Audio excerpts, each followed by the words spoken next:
여러분, 꼬마 펭귄 선생님, 꼬팽입니다. 오늘은 투자를 처음 시작하는 분들이 제일 많이 헷갈려하는 것들을 한꺼번에 정리해드릴게요.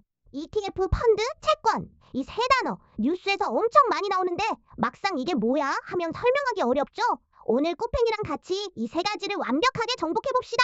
자, 먼저 투자의 세계에 처음 들어서면 이런 생각이 들죠. 주식은 좀 무섭고, 그렇다고 은행 적금만 하자니 이자가 너무 적고, 뭔가 중간 정도 되는 게 없을까? 바로 그 중간에 있는 게 오늘 이야기할 것들이에요. 적금보다는 수익이 나고 주식처럼 한 번에 다 날릴 위험은 좀 낮은 그런 투자 방법들이요. 먼저 채권 이야기부터 해볼게요. 채권이 뭐냐고요? 쉽게 말하면 나한테 돈 빌려주면 나중에 이자 붙여서 갚을게요 라고 쓴 빈문서예요. 그런데 이 빈문서를 주식처럼 사고 팔 수 있어요. 발행하는 주체에 따라 종류가 달라지는데요. 나라가 발행하면 국채, 회사가 발행하면 회사채, 지방자치단체가 발행하면 지방채라고 해요. 나라에 돈을 빌려주는 거라니 뭔가 엄청난 것 같죠? 근데 우리가 모르는 사이에 이미 그렇게 하고 있을 수도 있어요. 은행이 국채에 투자하거나 내 연금이 국채를 담고 있을 수 있거든요. 채권의 가장 큰 특징은 뭘까요? 미리 이자율이 정해진다는 거예요.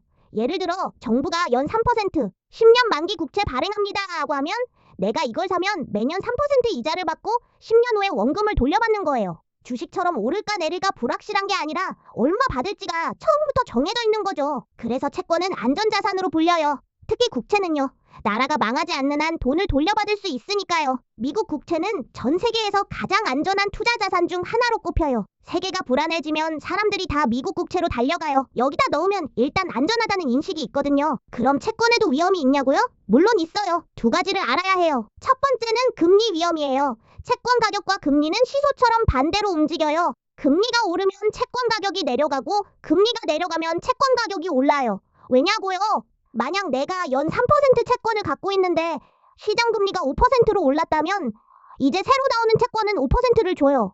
그럼 내 3% 채권은 상대적으로 매력이 없어지니까 가격이 떨어지는 거예요.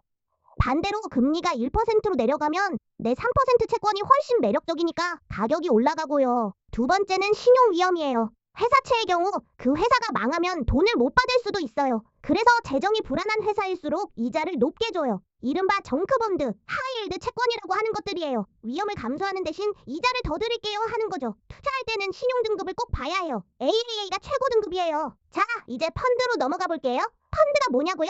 여러 사람이 돈을 모아서 전문가에게 맡기는 거예요. 비유를 들어볼게요. 동네 친구들이랑 같이 치킨 시킬 때를 생각해보세요. 혼자 시키면 최소 주문 금액이 안 되거나 배달비가 아까운데 여럿이 모으면 이것저것 다 시킬 수 있잖아요. 펀드가 딱 그거예요. 나 혼자 삼성전자, 애플, 테슬라를 다 살 돈이 없어도 펀드에 10만 원 넣으면 그 안에 수백 개 종목의 분산 투자가 돼요.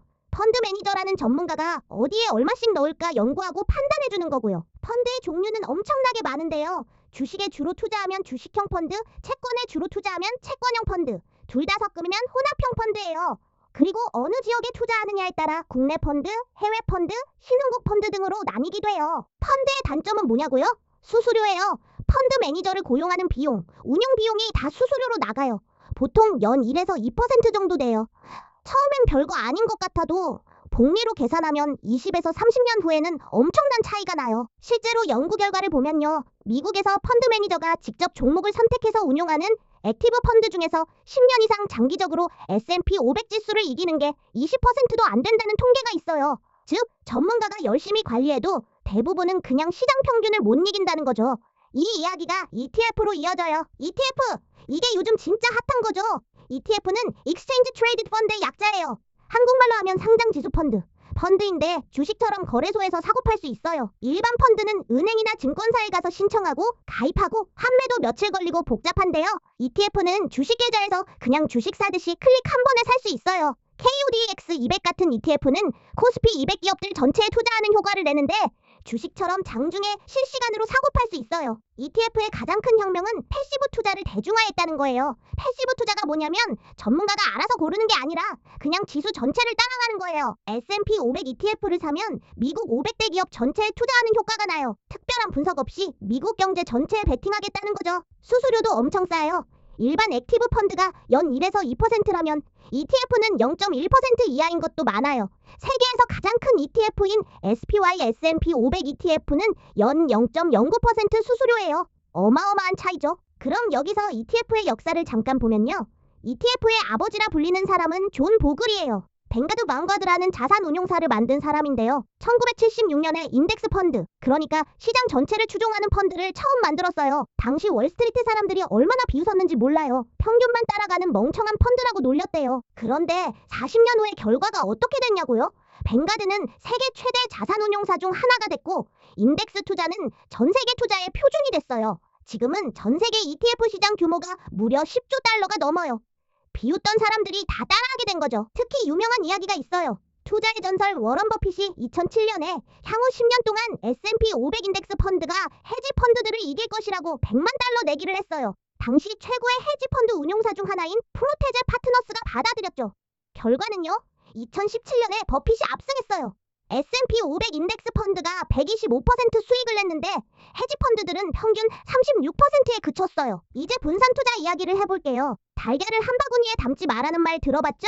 투자의 가장 기본 원칙이에요. 만약 내가 가진 돈 전부를 삼성전자 하나에만 넣었는데 삼성전자가 폭락하면요? 전 재산이 날아가는 거잖아요. 근데 10개 기업에 나눠 넣으면 한 군데가 망해도 10개 중 하나만 손실이에요. 이걸 전문 용어로 포트폴리오 분산이라고 해요. 그런데 분산 투자에는 수준이 있어요. 단순히 여러 주식을 사는 것만이 아니라 자산 종류 자체를 다양하게 가져가는 거예요. 주식, 채권, 현금, 부동산, 금 이렇게 서로 다르게 움직이는 자산들을 섞으면 훨씬 안정적인 포트폴리오가 돼요. 왜냐면 보통 주식이 폭락할 때 채권은 올라요. 경제가 불안해지면 사람들이 안전한 국채로 몰리니까요. 그러면 주식 손실을 채권 수익으로 일부 커버할 수 있는 거죠. 이런 역상관 관계를 활용하는 게 분산 투자의 핵심이에요. 가장 유명한 분산 투자 공식 중 하나가 60-40 포트폴리오예요. 주식 60%, 채권 40%로 구성하는 거예요. 수십 년 동안 많은 기관 투자자들이 사용해온 검증된 방법이에요. 물론 100% 완벽한 공식은 없지만 위험을 줄이면서도 수익을 추구하는 균형점으로 오랫동안 사랑받아왔어요. 자, 그럼 초보 투자자가 당장 써먹을 수 있는 것들을 정리해볼게요. 하나,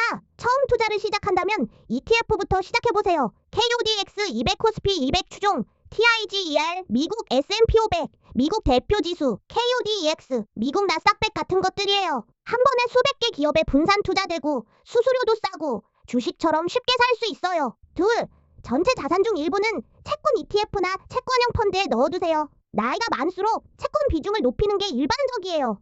100에서 내 나이를 빼면 주식 비중이라는 오래된 공식도 있어요.